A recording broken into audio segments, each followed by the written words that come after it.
Gullah means that you are a descendant of West Africans who were enslaved here in the Sea Islands, going all the way up from North Carolina all the way down to Florida, but primarily in our South Carolina Sea Islands. They were brought from the coast of West Africa to the Low Country and enslaved in order to do the labor of the plantations that helped to build America. It's the blending of all of those cultures that came together during the transatlantic slave trade that gave birth to this culture called Gullah.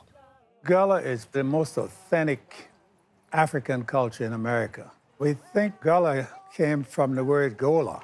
The Gullah tribe were rice-growing people in West Africa, and they were brought over to develop rice fields. One of the major reasons why we were selected from the west coast of Africa, especially those rice-producing countries like Sierra Leone, Senegal.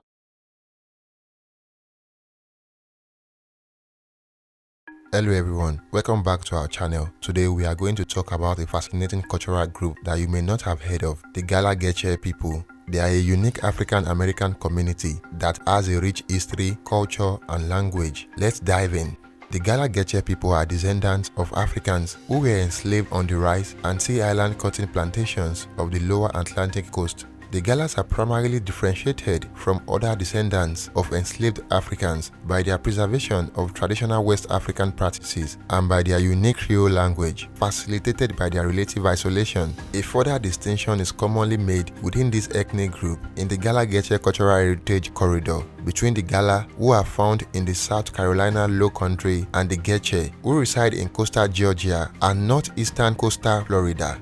The Gullah people are descended from enslaved West Africans who were abducted from what is now Senegal, Guinea, Sierra Leone, Cote d'Ivoire, and Angola. Many of those enslaved Africans were transported to the West Indies to be seasoned before being taken onward to the port of Charleston, South Carolina, where they were subsequently sold to plantation owners. The owners exploited the prior agricultural knowledge of these enslaved individuals by forcing most of them to work in rice fields along the coast. Other enslaved individuals farmed cotton, which, like rice, was native to their homelands, and indigo, which was found in parts of Africa. Enslaved farmers built complex systems of irrigation and dams, transforming as much as 236,000 acres of untouched land into about 120,000 acres of tidal rice fields and roughly 116,000 acres of inland rice fields. This development will eventually turn the region into one of the most productive and profitable in the antebellum South. The enslaved population in the region continued to grow even after the United States outlawed the importation of enslaved Africans in 1808. The ancestors of the Gullah Geechee people brought to this country a rich heritage of African cultural traditions in art, foodways, and music. Today's Gullah Geechee arts and crafts are the result of products designed by their ancestors out of necessity for daily living, such as making cast net for fishing, basket weaving for agriculture, and textile arts for clothing and warmth. Deeply rooted in music traditions brought to the Americas by enslaved Africans, their music evolved out of the conditions of slavery that characterized their lives. The influence and evolution of musical forms that arose out of Gullah music can be heard in many musical genres such as spirituals and gospel music, ragtime, rhythm and blues, soul, hip-hop, and jazz. Religion and spirituality have a sustaining role in Gullah family and community life. Enslaved Africans were exposed to Christian religious practices in a number of ways and incorporated elements that were meaningful to them into their African-rooted system of beliefs. These values included belief in a God, community above individuality, respect for elders, kinship bonds, and ancestors' respect for nature, and honoring the continuity of life and the afterlife. Low country plantations frequently had a praise house or small structure where slaves could meet for religious services. The Gullah language, typically referred to as Geechee in Georgia, is technically known as an English-based Creole language, created when peoples from diverse backgrounds find themselves thrown together and must communicate. Through research, it has also been found that there is in particular a strong connection between the Gullah language and the Creole language spoken in Sierra Leone. This is the native language of the Creoles, the descendants of freed slaves, but it is also their national language, the most commonly spoken language in Sierra Leone today. The word Gullah is thought to be derived from Angola, as many slaves originated from the part of Africa, or Gullah, a tribe on the Sierra Leone-Liberian border. Listen to the Gullah language. I did in America, I did just near Washington, D.C.